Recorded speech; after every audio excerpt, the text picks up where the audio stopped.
कुछ अरसा पहले बनियाली के टाउन हॉल में मुसन्निफ जोएन एलियस अंद्रेस ने एक बहुत ही खास प्रोजेक्ट दुनिया के सामने रखा, टूर वर्ल्ड्स द ला मरीना। अब ये सिर्फ कोई किताब या पहाड़ों में पैदल चलने का रास्ता नहीं है, नहीं, ये इससे कहीं बढ़कर है। ये एक इलाके की रूह को, उसकी तारीख, उसकी सकाफत और अपनी बका की जंग को आपस में जोड़ने की एक कोशिश है।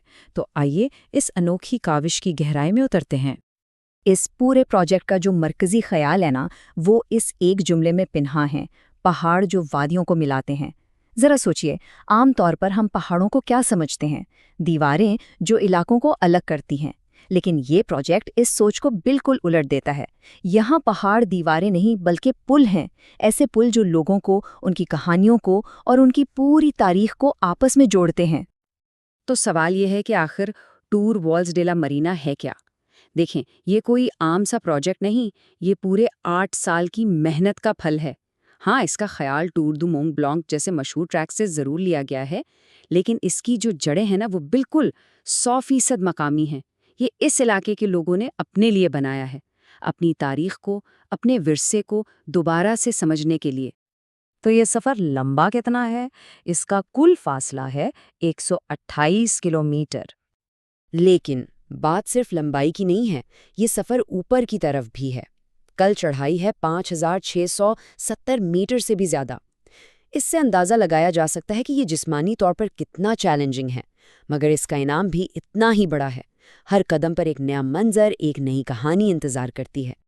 इस पूरे 128 किलोमीटर के सफ़र को 6 हिस्सों में, या अकेले 6 मराहिल में बांटा गया है, और हर मरहले की अपनी एक अलग ही दास्तान है। ये सफ़र खालों से शुरू होता है, जहां मलोरकन आबादारों के कदमों के निशान मिलते हैं, और ला वैली डे लगवार पर जाकर मोरिस्कोस की आखिरी पनाहगाहों तक ले जाता है। मतलब ये सिर्फ पैदल चलना नहीं, ये सकाफत और तारीख का एक जिंदा तजुर्बा है। और इसका एक और खूबसूरत पहलू ये है कि ये रास्ता जिन गांव से गुजरता है, वहां के लोगों को माशी और समाजी तौर पर भी फायदा पहुंचाता है। लेकिन जैसा कि हमने कहा, ये सफ़र सिर्फ बड़ी बड़ी तारीखी वाक़यात के बारे में नहीं है।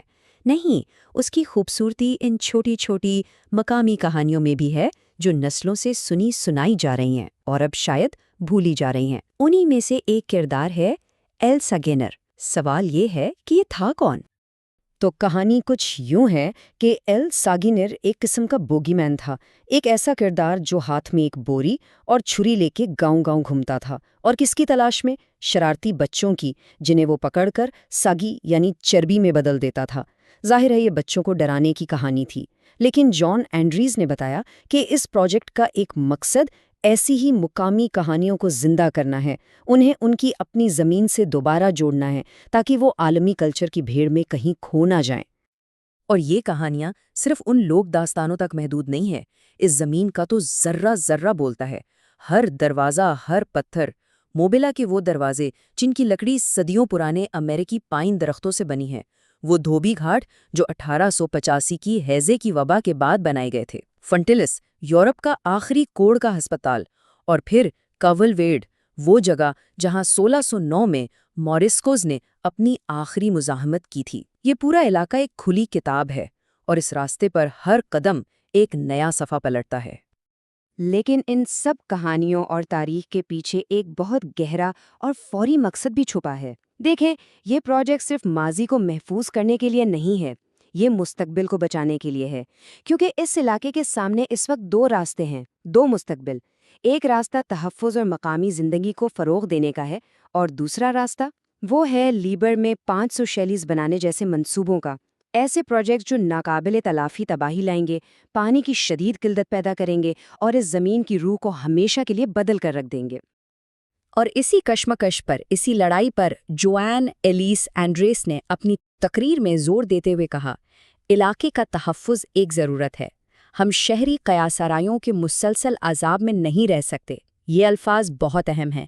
ये सिर्फ चंद पहाड़ों को बचाने की अपील नहीं, ये एक पूरे तर्ज़े ज़िंदगी, एक पूरे विरसे को बचाने की पुकार है। तो आखिर में सवाल वहीं आ जाता है, क्या वाकई एक पैदल चलने का रास्ता किसी पूरे इलाके का मुस्तकबिल बदल सकता है? شاید اس کا جواب یہ ہے کہ یہ راستہ صرف پتھروں اور مٹی کا نہیں بنا، یہ امید سے بنا ہے، مزاحمت سے بنا ہے اور اپنی شناخت کو دوبارہ پانے کی جستجو سے بنا ہے۔ ایک ایسا راستہ جو ہم سب کو یہ یاد دلاتا ہے کہ کبھی کبھی آگے بڑھنے کا بہترین طریقہ اپنی جڑوں کی طرف واپس جانا ہوتا ہے۔